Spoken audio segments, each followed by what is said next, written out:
Tonight, we'll be talking about the most important tool that an interpreter has in his or her possession. That is the interpreter's voice. The objective of interpretation is not to translate words or even meaning. An interpreter is a mediator between cultures, and our goal is to take a person in one language and try to identify the image of that person. We need to understand how that person would be speaking in a different language and in a different culture. We all look at our world through different filters, and the language and the culture are just some of those filters. And that is why we need to understand that as cultural mediators or cross-cultural mediators, we create the image of a person in a different language, and our voice plays a paramount role in it. This is what we're going to be talking about today.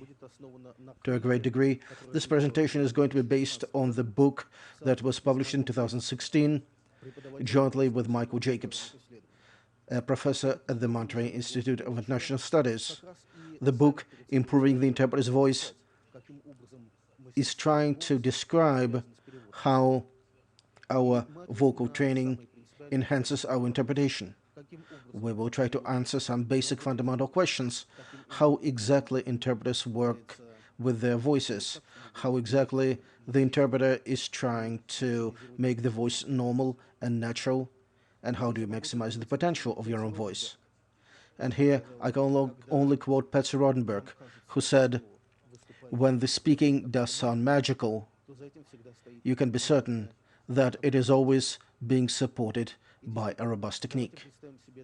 And indeed, let's think about the three tenors, Carreras, Pavarotti, and Domingo. They come to the stage and they start singing. They start singing so naturally, as if it doesn't really cost them anything. But imagine how many rehearsals, how much work is behind it. Some musicians rehearse for 6 hours a day, every day.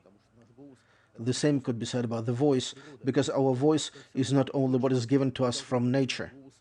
As professional interpreters, we should treat our voice not as common users, not as common people. We should treat our voice as professional users, in other words, people who work with it consciously.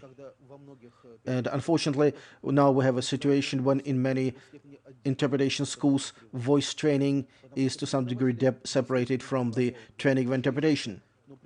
Obviously, instructors correct students' voices, but it's not done systematically, and it is done, well, you need to sound better, you need to sound more confident, but at the same time, they do not give any more specific, any technical recommendations to work with your voice.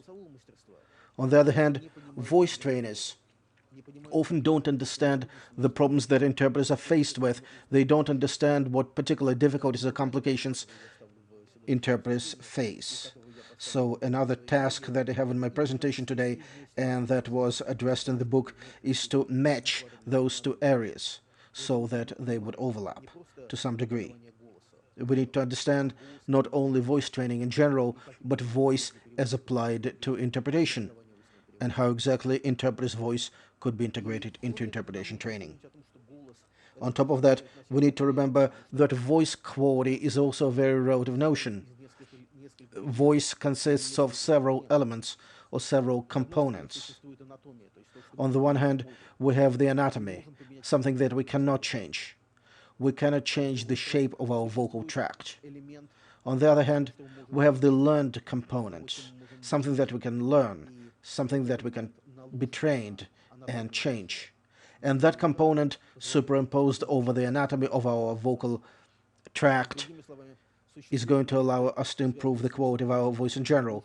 In other words, in our own voice, we can change something, and there is something that we cannot change. We need to very clearly understand the difference between the former and the latter categories. I would like to start my conversation about the voice with the notion of sprezzatura. Sprezzatura is an Italian word. It means studied carelessness. That is hiding quite a lot of work that has been done in order to show that easiness and conceal the labor. I already gave you the example with the three tenors. Same could be said about simultaneous interpretation.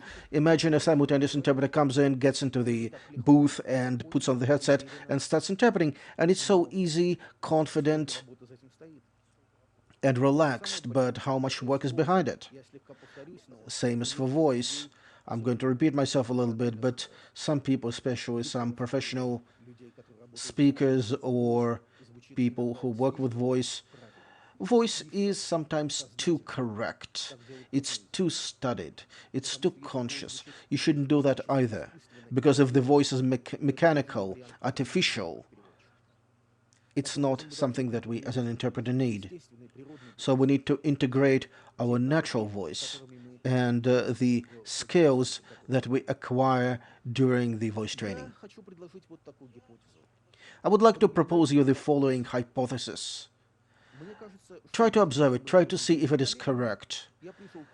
As a result of my observation over my colleagues, I have come to the conclusion that all professional interpreters speak in more or less the same way. In other words, they have developed a certain more or less similar way of speaking. It does not depend on the country where the interpreter lives, it does not depend on the language combination or the direction, or whether you are using your native language or foreign language, language A or language B. I think that all interpreters have developed this kind of manner. Try to see if that may be true. Observe. So this lecture today is also going to help you a little bit to give an answer to that question. I would like to start with this question though. Why do people like to sing in the shower?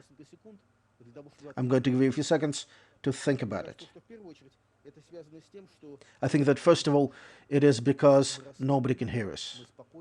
We're relaxed, we are calm, and we are doing something for its own sake.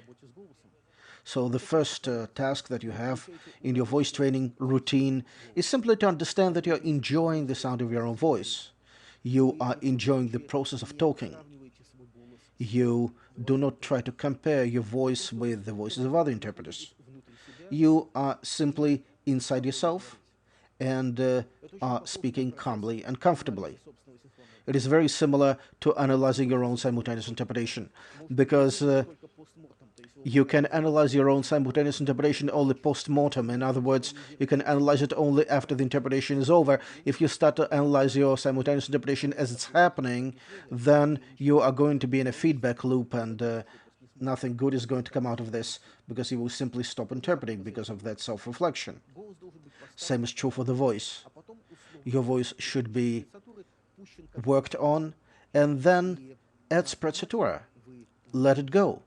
And try to speak with the paradigms, with the intonation models or patterns that you have learned and that sound natural for you and that you have studied. So when we talk about the voice, we need to talk not only about the technical aspects of the voice.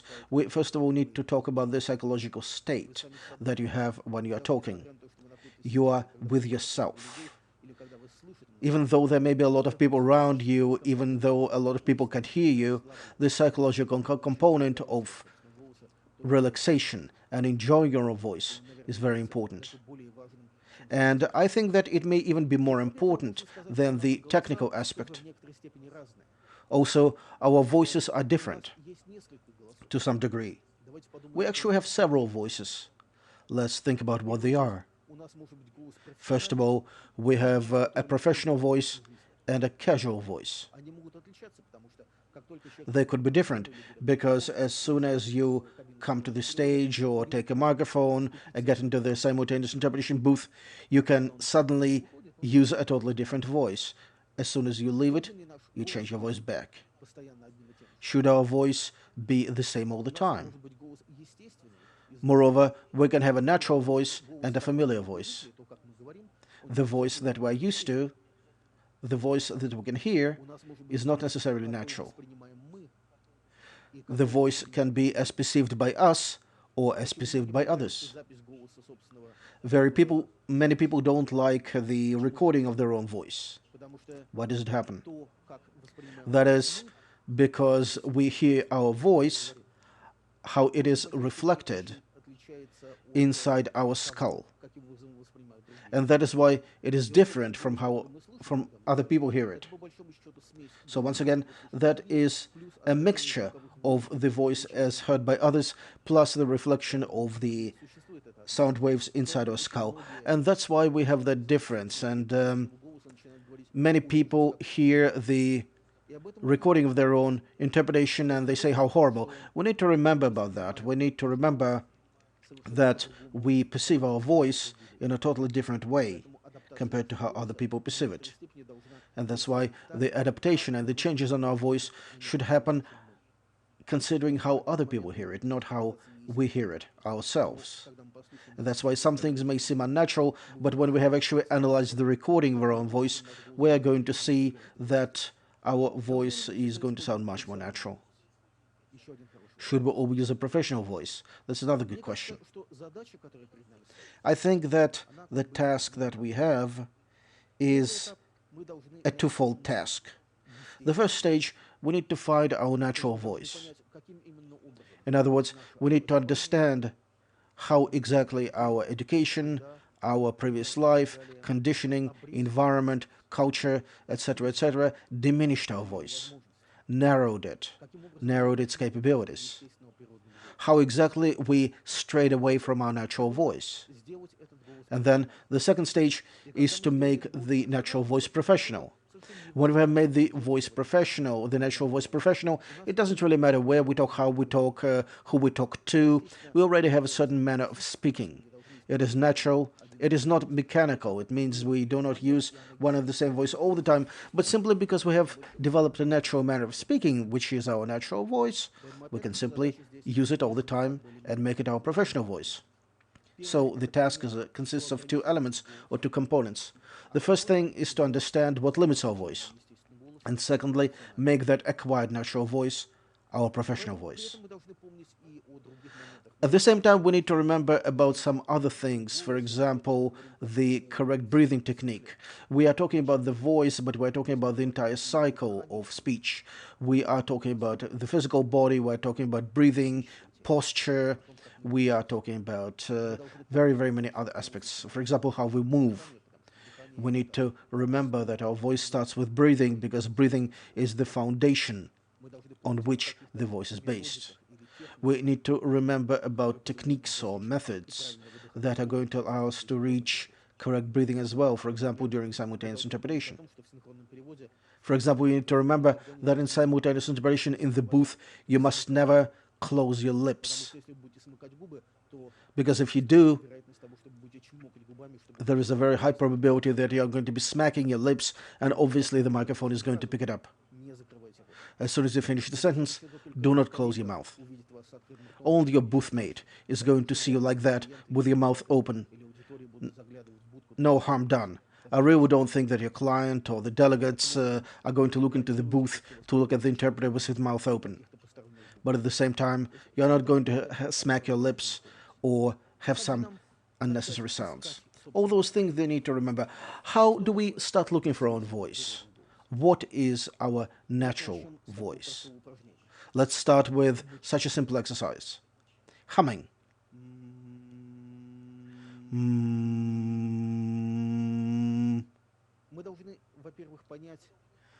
First of all, we need to understand what frequency our natural voice has.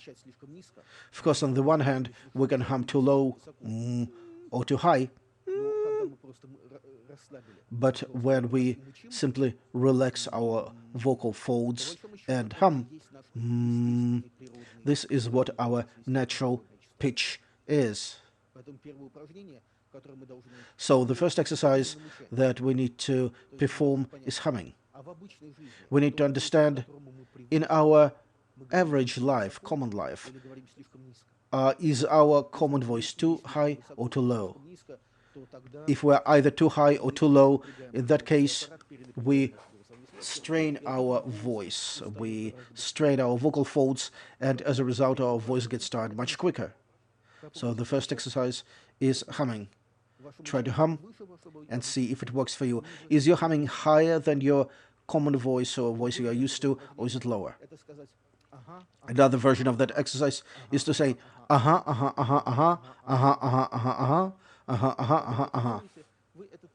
And when you're doing it, you are basically doing that at that natural pitch that is natural for your voice. Why is it important? Because again, if we are speaking higher or lower than our natural voice, we strain our vocal folds.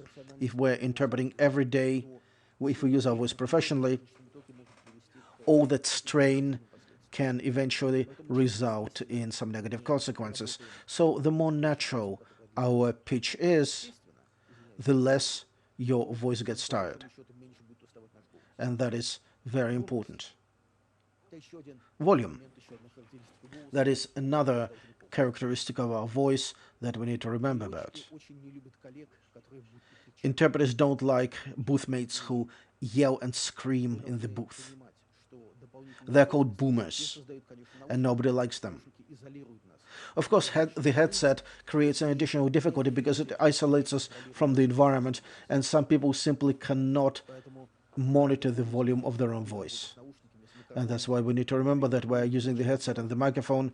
We, first of all, should not be too loud because the microphone is already very sensitive. It picks up all the sounds that are coming into it.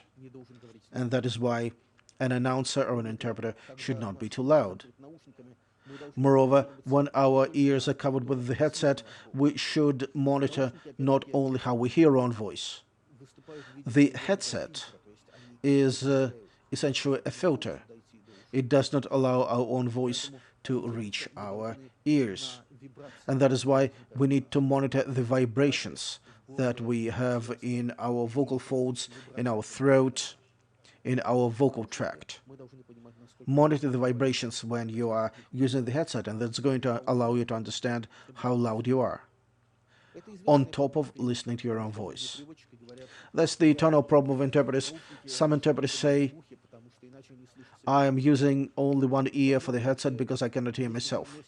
The problem is that if you are using the headset only on one ear, then you do not have the binaural summation.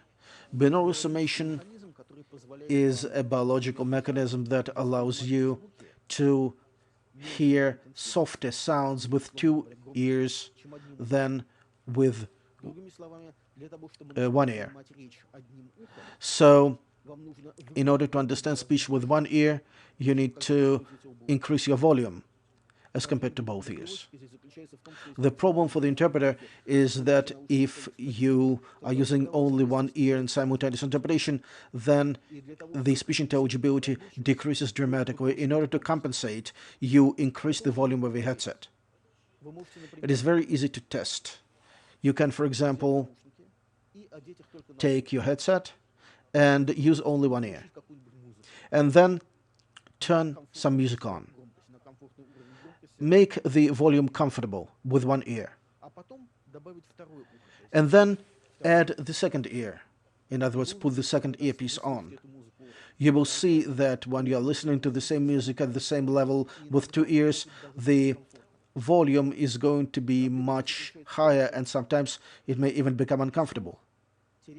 The problem is that hearing is damaged not by loudness but by intensity. There is a difference between loudness and intensity. Loudness is the subjective characteristic. Intensity is the objective characteristic. In other words, intensity is a characteristic of the sound wave that is measured in decibel. Loudness is how you perceive the sound. People with bad hearing can perceive high-intensity sounds as quiet, in other words, not loud enough. So, as a result, if we are using only one ear, we are directing into that ear the sound of higher intensity, a high-intensity sound wave. If the presenter drops a microphone or if there is an acoustic shock, then you may lose your hearing, if not permanently, then temporarily, simply because you're using only one ear.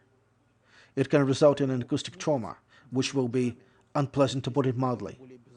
That is why listening with two ears is safer than listening with one ear. Going back to voice, we moreover need to understand that volume is a very relative notion as well. For example, when we speak in open spaces, for example outside, we are louder because we cannot hear the echo of our own voice.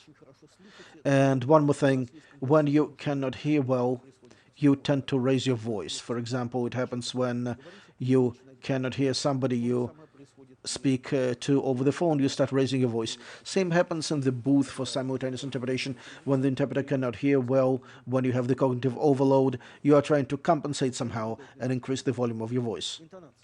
We need to keep an eye on that as well. So monitor the vibration of your vocal folds. Intonation. If you've been trained in phonetics or in interpretation formally, you know that there are different types of intonation. There is high fall, low fall, high rise, low rise, rise fall, and fall rise. And all those intonation patterns allow us to give certain meanings, or rather convey certain meanings.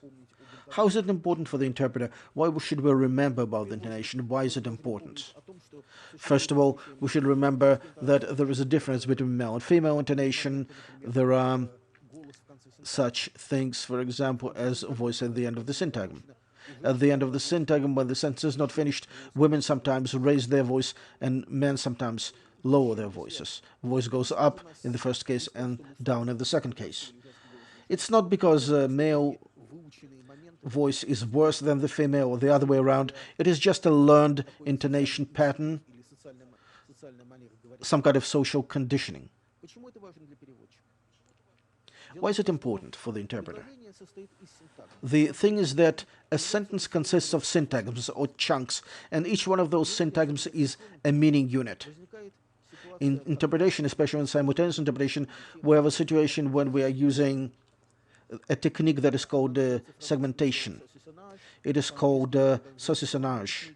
Sometimes in English it's called salami technique, the term that I really don't like. Sometimes in English they call it chunking. I just call it segmenting in Russian. So the nature of the technique is that you are taking a sentence and you are splitting it into very simple pieces, into syntagms. Each one of those pieces is turned into a separate sentence. If we raise a voice at the end of a syntagm, then we have a situation where the sentence is not finished. In simultaneous interpretation, we may have a situation when we may not be able to continue the sentence in the first place, when we have to put a full stop. For whatever reasons, we may not be able to continue a sentence. We should finish it right now. If your voice goes up, then they're definitely going to expect the continuation of the sentence. If the voice goes down, then you simply finish the sentence and you put a full stop logically and semantically, and then you continue a new sentence, or rather start a new sentence. So working with those intonation tones allows the simultaneous interpreter to have a greater degree of freedom, more flexibility. You can basically finish your sentence not when the speaker finishes it, but at any time you want it at the end of any syntagm. So in terms of the intonation paradigm, the low fall pattern is very important for the interpreter, and we need to work on it. In other words, in order to raise your voice at the end of a syntagm, lower it, let it fall down. We make a logical full stop and continue. Also, we need to remember about grammatical commitments. What is a grammatical commitment? It means that simply by the laws of language, if we are using a word, a specific word, we must use a certain paradigm or a certain model that is tied to that word. Let me illustrate with a very simple example. If we say if in English, then we make certain grammatical commitments. If I have time, I'll go to the cinema. What do we have here? We make a commitment to say a clause, if I have time, that is going to have a subject, that is going to have a verb. Say the principal sentence. It is going to have a subject, it's going to have a verb, and then connect them, at least in English, with the word then. As a result, when we are using one word, if, We take 6 grammatical commitments. What if the presenter is not going to finish a sentence, which happens often? What if the presenter is going to start another topic, if he is going to add something else into that clause or into the principal sentence? And that is why we should not use those grammatical commitments simply because you may not be able to finish a sentence. In that case, we are dividing the sentence, we are using segmentation or saucissonage, and we simply say, maybe I'll have time. In that case, I'll go to the cinema.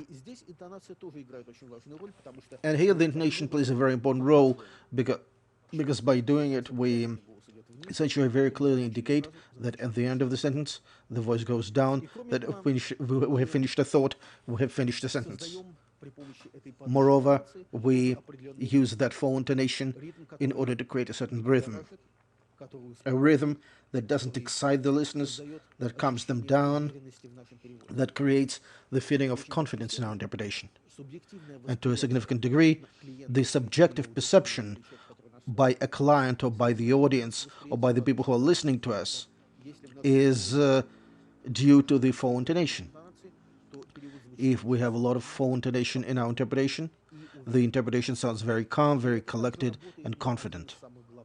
And it works also for one of the most important factors in our profession, that is the interpreter credibility.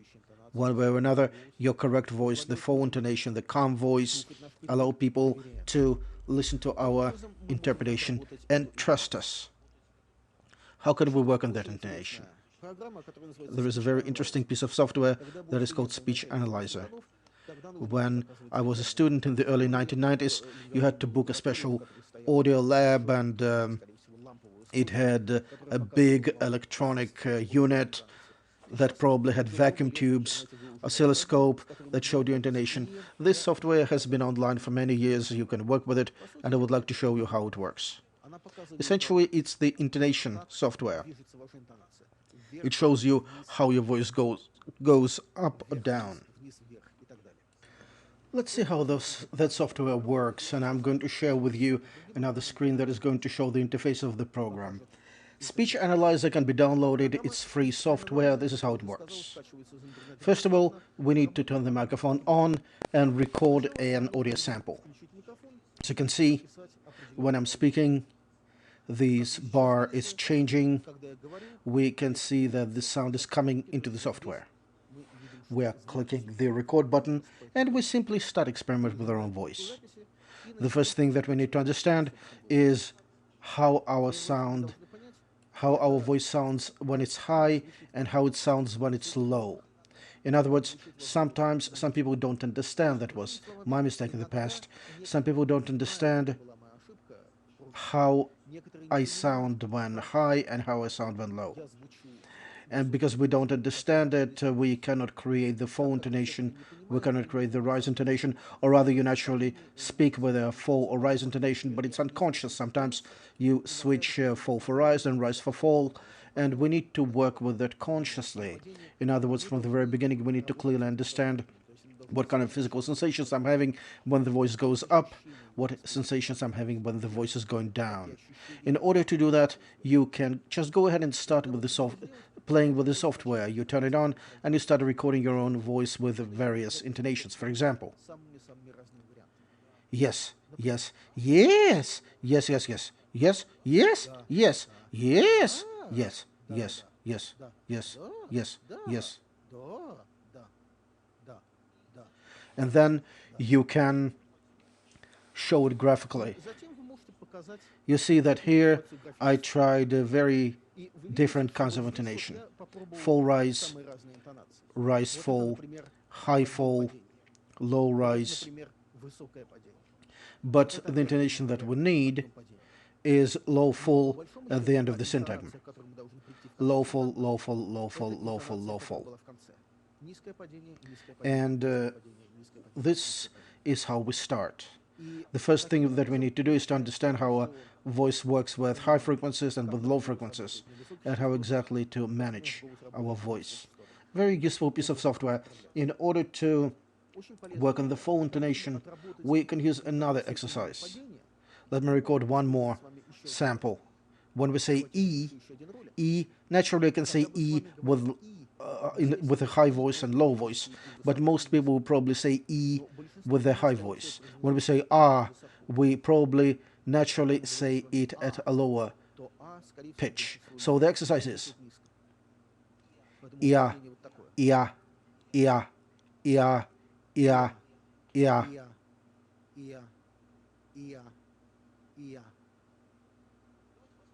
Let's see what we have. We have high E and low R. High E and low R.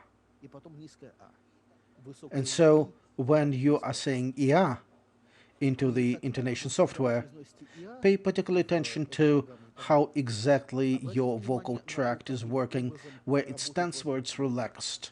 And this paradigm of approximately speaking tense to relax is going to mean that your voice goes down. And then when you are reproducing the intonation pattern at the end of the syntagm, just simply try to use the paradigm in order to make sure that your voice goes down. Why is it important to do it on the physical level? In simultaneous interpretation, we're wearing a headset and we cannot hear our own voice. We cannot simply listen to our own voice, and that's it.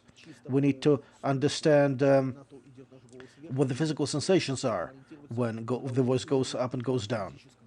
So the paradigm that I encourage you to use is to use low, full, and not just at the end of a syntagm. We need to use it for most words in that syntagm. In a syntagm, the intonation can also be fluctuating, going up and going down. And that's why I encourage you to use the full intonation not only at the end of a syntagm, and naturally not only at the end of a sentence, but in many words in the sentence or the syntagm as well. For me, it creates, quote-unquote, a proper professional voice. And it also gives you room for maneuver in simultaneous interpretation. In other words, it creates some kind of space for maneuver, room for maneuver. At any moment in time, you can put a full stop, finish a sentence, and start a new sentence. Simply by letting your voice fall naturally. For the listener, that sentence is going to be finished even though originally you planned to continue it. Another interesting piece of software that you can download as a trial version for 7 days is called IC Speech Games. It is simply the same idea, but it allows you to understand how your voice is changing and how exactly you can achieve a lower or a higher voice.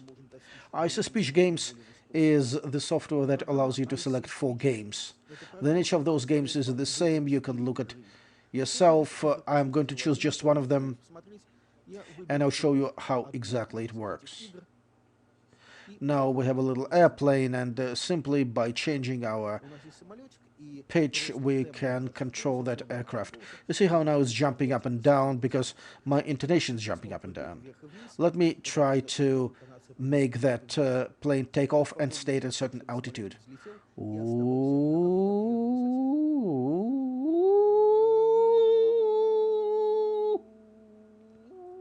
This is how you can understand the relative pitch of your voice, whether you are speaking high, whether you are speaking low, and how exactly you can control it. It's also a very interesting and rather entertaining interface that allows you to understand how you're talking, at what kind of pitch. There are 4 games. One of them, I'm probably going to show you another one just for fun. One of them is interesting too. We're going to be a frog. E.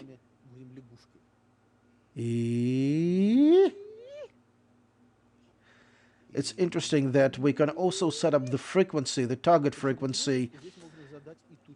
We can adjust the sensitivity that is going to allow you to reach a low or a high frequency to get that fly.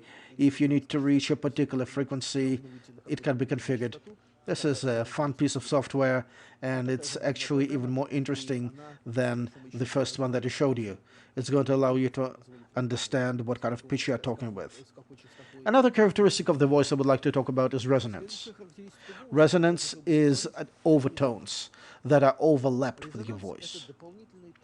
In terms of how people perceive your voice, good resonance makes your voice more confident, more calm, and resonance is also the characteristic of the voice that needs to be developed. It's interesting that some parts of our anatomy are resonators and some are not. The goal of any announcer, actor, or performer is to develop good additional overtones to develop the resonance in your voice. How can you do it? It's once again humming. Try to close your lips and simply hum. You will see that your lips, cheeks, face begin to vibrate. The resonance develops in the environment where there is no muscle tension. The more relaxed you are, the more calm you are, the better the resonance distributes and spreads. In some cases, you can develop resonance to such degree that when you are standing and start humming, you are so relaxed that you can hear the resonance in the feet. So once again, it's the additional characteristic, and it allows you to have a better quality of your own voice. Rhythm. Rhythm is another very important component in interpretation and in the presentation, because essentially rhythm of the speech that was set up plays several roles. The first one is the rhythm is the organizer of interpretation. If our speech is rhythmical, calm, predictable, then we use the rhythm in a similar way to a clock in a computer. A clock in a computer sets up a rhythm for all the parts of the computer. In other words, without the clock, a computer is not possible.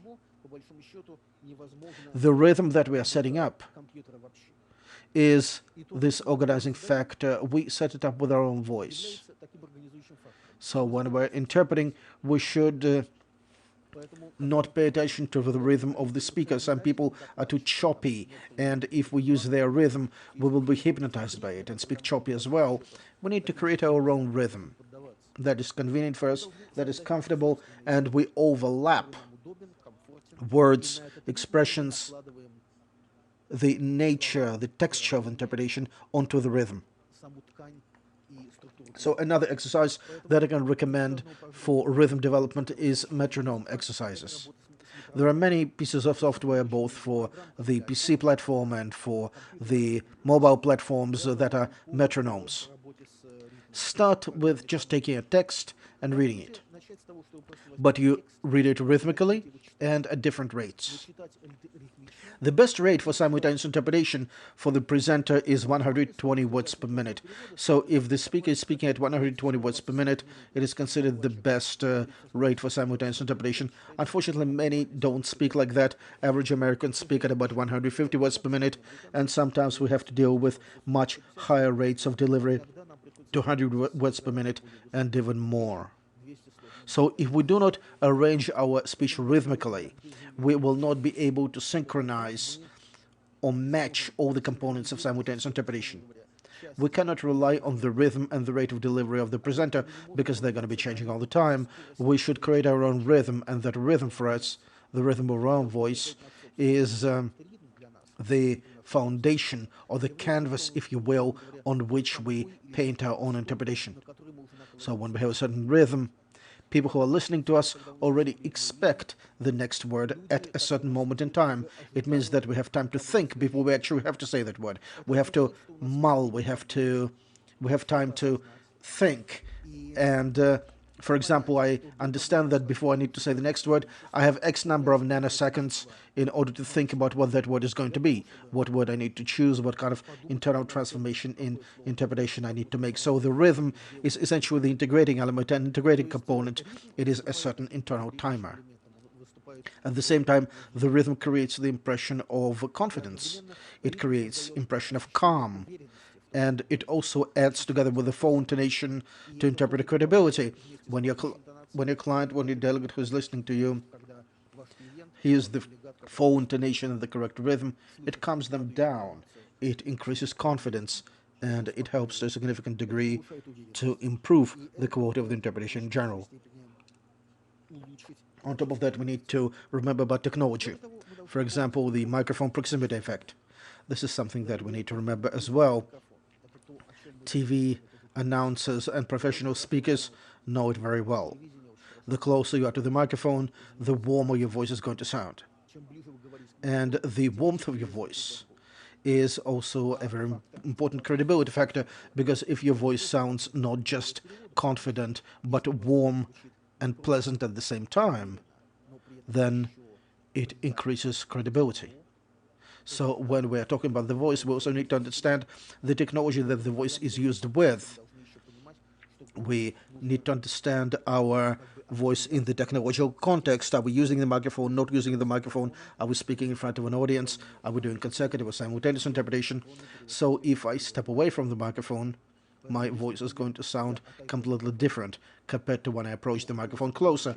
And that's why for your own voice, you also need to identify what the best distance is between the mouth and the microphone, for your voice to sound warm enough, but at the same time not sound like this, that you are talking completely into the microphone, because that's not an option either.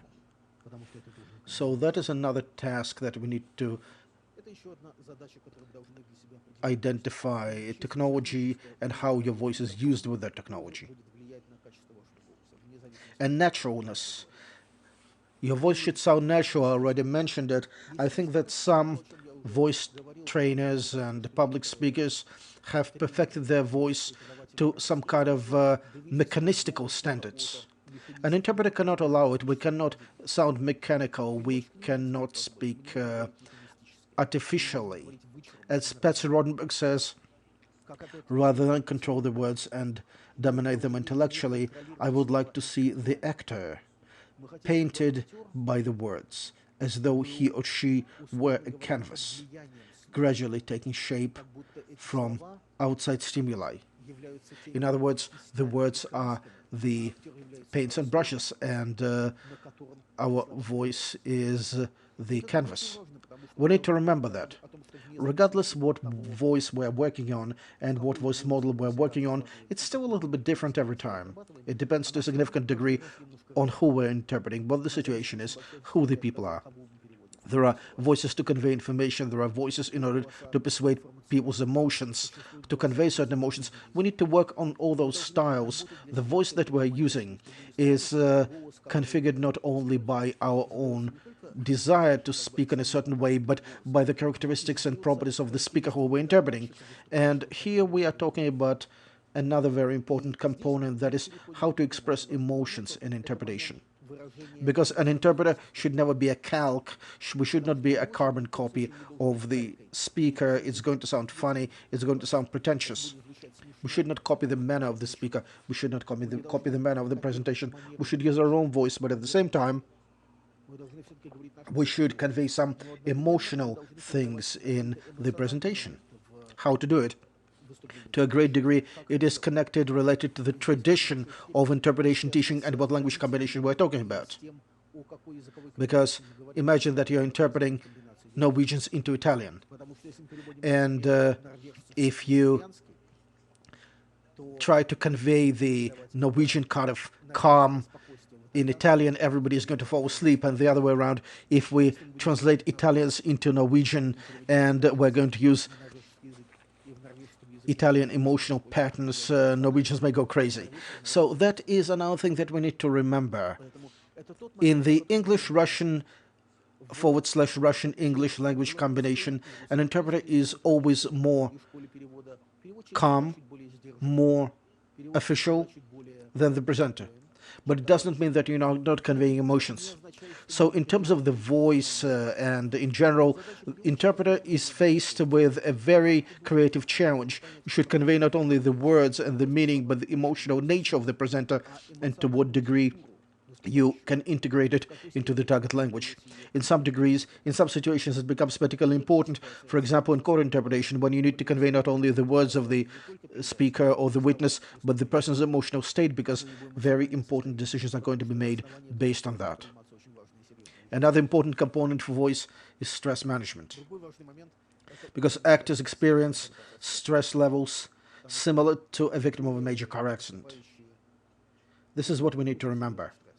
There is a difference between beginners and professionals in terms of struggling with stress management, struggling with stress. Often, students who are only beginning to study simultaneous interpretation ask, what do I do?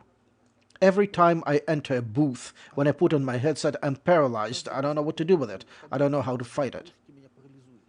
And I can only tell you that there is a difference between newbies and professionals. The stage fright, the stress, is a physiological phenomenon. And unfortunately, we can do nothing about it. You can be an interpreter for 10 years, 15 years, 20 years, 50 years, doesn't matter. But every time when you start interpreting, one way or another, you are going to experience stage fright. You are going to experience the stress. And there is absolutely nothing that we can do about it because it's a physiological reaction. So when you are now concerned about stage fright, when you are trying to fight it, I have bad news for you. You are not going to be able to do anything because the stage fright is something that we can do nothing about. It's a physiological reaction. It is there to stay. But what we can do is to change the attitude towards that stress. In other words, we can remember that beginners have their peak of stage fright several minutes into the presentation. And professionals have the peak of stage fright that exists as well is several minutes before the beginning of the presentation.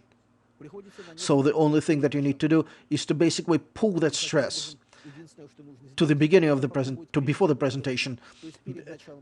When you are waiting for the presentation, when you are waiting to start, you can be afraid as much as you can, but as soon as you have started, you immediately calm down. Another important thing, you should never analyze your own interpretation. I already talked about it. You should never analyze the interpretation as it's happening because you're going to get stuck in the feedback loop that is going to make you afraid of the fear itself. Accent.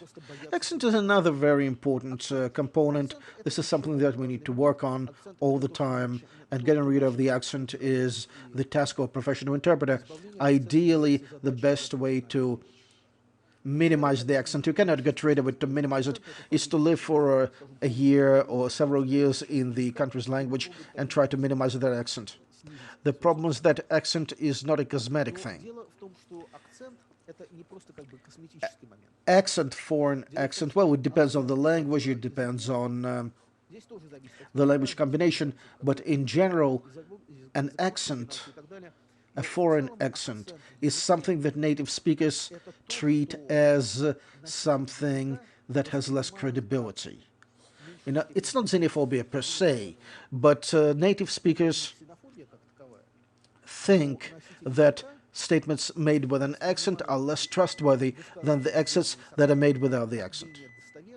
And that's why when we speak about the language B, the B language, the first foreign language, we're never going to get rid of the accent if you did not come into the country before the age of 8. Then one way or another you are going to have an accent. But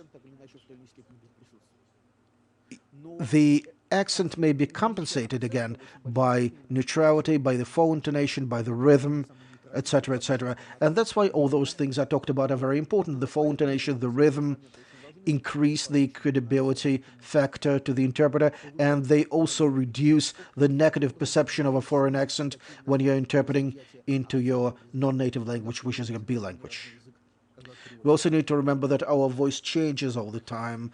It's not completely stable. It's relatively stable before the age of 60, and then we have atrophy. We have different physical things that begin to happen. So in order to maintain your voice, it's really very important to exercise. It is very important to maintain muscular tone. It's very important to fight the changes that start beginning at a certain age in our voice. For example, The pitch changes as we age, and it changes differently in men and in women. Moreover, we see that our voice has some other characteristics, such as vocal jitter, that is the frequency variance between cycles. Or we have vocal shimmer, which is the change in amplitude between two cycles. They also have an impact on our voice, and vocal exercises are very important for that. This is what we're going to be talking about now. What vocal exercises can you perform? Actually, it's very simple. In order to improve the effectiveness of our voice, improve the airflow, improve the vibratory mechanisms, and achieve the optimum resonance, the exercises are necessary. You need to do them every day. When we perform those exercises, we need to remember that our voice is a muscle. We cannot go to a gym once and suddenly become Arnold Schwarzenegger. So we absolutely need to work on our voice slowly, change it slowly over a very long period of time, but do it constantly, every day. And start with the vocal daily warm-ups. For example, before I started recording this lecture, I performed this kind of exercise in the morning, and I do it every day. It is necessary for conditioning the voice, for preparing it for work. In the morning, it takes between 30 minutes and 2 hours to wake up our own voice. You probably had situations when you called somebody, the person answers the phone, and you ask him, have you been sleeping? Because, or did you just wake up? Because you can hear from the condition of the person's vocal folds that he had been sleeping. So the exercises are very important. You need to understand how much time is necessary to wake up your own voice. The exercises allow you to relax your voice. And the first exercise is, as I already said, humming. Every day when you wake up in the morning, hum for about 10 to 15 minutes. Simply hum.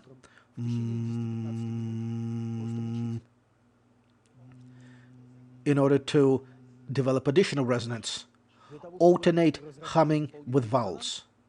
For example, ma, mu, mi, ma, mu, ma, mi, mo, ma, mi, mo, ma, mi, mo, ma, mi, mo, ma, mi, mo, ma.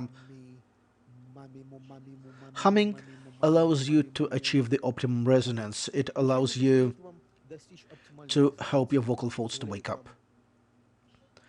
Another exercise that you can use is the so-called lip trill or lip roll. That is the exercise that kids do naturally. For example,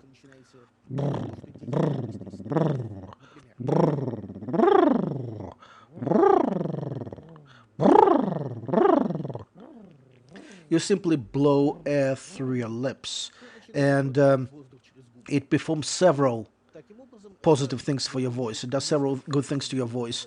It allows you to relax your vocal folds and vocal tract. It allows you to become more aware of your speech organs. It is the exercise that is naturally performed by all children.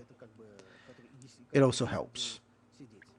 Moreover, that exercise may help you not only to warm your voice, but it may help you when you have colds, when your voice is tired, when you have some allergies. It's a very, very handy exercise. And another exercise that can allow you to do something similar, and that is also going to help you when you have a cold, or when your voice is tired, and when you have allergies, is the vocal straw exercise. The vocal straw exercise, you take a straw, for example, the straw that you use in a restaurant to sip a drink, and what you do with it, you start blowing air through it. That exercise does a lot of very good things. You allow your vocal folds to open up when only the edges of the vocal folds are vibrating. You reduce the phonation threshold pressure. The phonation threshold pressure is the minimum pressure that allows you to start producing a sound. The lower the pressure is, the easier it is for vocal folds to operate. And another very important thing, We are interpreters who travel all the time, naturally not in 2020 because of COVID. All our trips have stopped. But as professional interpreters, we travel all the time to conferences. And that's why we need to remember that when we travel, we need to take care of our voice as well. Unfortunately, 30% of aircraft passengers have abnormal speech patterns because of noise. That is because when we are on the plane, we speak louder because the speech is masked by the aircraft engines, and that's why we have to speak louder for other people to be able to hear us. There's a very interesting book for opera singers. That book recommends to feign sleep, to save your voice, to preserve your voice on the plane, and never talk to anybody, because otherwise it may have a very negative impact on your voice, because, again, because of high level of noise on the aircraft, you are essentially screaming. Hydration is very important. Water in particular, because the humidity is only 5 to 10% in the aircraft, and the vocal folds dry up, and that is why it is very harmful that dehydration can start even after a 3-hour flight. So another important component is hydration, drinking water, plain water, room temperature, no ice, no gas. We also need to remember that we should not make our voice sound artificial. It should not turn into some kind of artificial construct. We need to remember that our voice is always the reflection of our personality. And Kristen Linklater said, to free voice is to free the person. Your own internal development, psychological development, is related to the development of your voice, and as your psychological parameters and state are going to change, your voice is going to change as well, and the other way around. You are going to acquire more and more freedom, freedom as a human being, and freedom in the process of using your voice in interpretation. So, what are the voice properties of a professional interpreter? How can we summarize them? I think that it's natural pitch, it is the full intonation, it is natural fundamental frequency, it is rhythmical delivery interpretation, it is the correct use of pauses. 1, 2, 3. Keep in mind that here I made a 3-number count. 1, 2, 3. The correct use of pauses also allows us in simultaneous interpretation to think about what we're going to talk about next, how we're going to talk about it. So I always say that doctors hide their mistakes in the grave, chefs in spices, and interpreters in pauses. Pauses help us quite a bit to understand, to stop for a second and think what we're going to do next. And naturally, proper articulation, resonance, and projection of your own voice. These are the properties of the qualities that I think all professional interpreters have developed to some degree. Whether it's conscious or unconscious, whether it is some training or just natural acquisition and observation is another question. I don't know. But observe your colleagues, especially interpreters who work in the market for many years. They sound very calm, relaxed, they sound with a full intonation, they sound naturally, they have rhythm in their voice, they have pauses in their voice, they have the correct kind of resonance in their voice.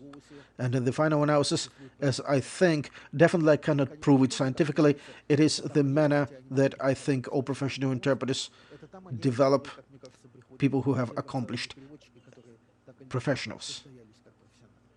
And we need to remember that our voice is secondary. It's a secondary tool. It is a very important tool, but we also need to remember that our voice is the tool that allows us to express the personality of another person, of the person who we're interpreting. And that's why, as I already said, the voice should not be mechanical. For each particular speaker, for each particular presenter you're interpreting, you should find his own voice. How that person would be speaking if that person were the native speaker of the target language. And naturally, not only the voice is important, the manner of expression, the manner of speaking, the personality of the person are also very important, but in the final analysis, the correct use of voice also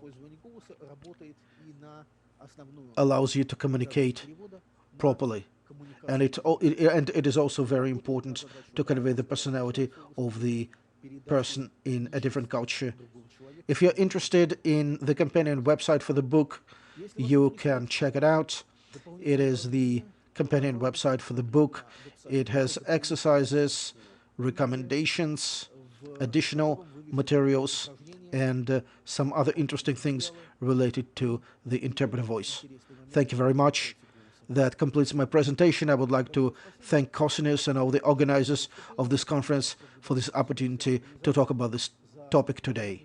Voice training is one of the most important things in interpreters' work because you are taking what you already have, what you have always used unconsciously, your own voice, what is given you by nature, and try to adapt it to such an interesting professional activity as interpretation, in particular simultaneous interpretation. Once again, thank you very much. Сейчас синхронный перевод. Еще раз большое спасибо.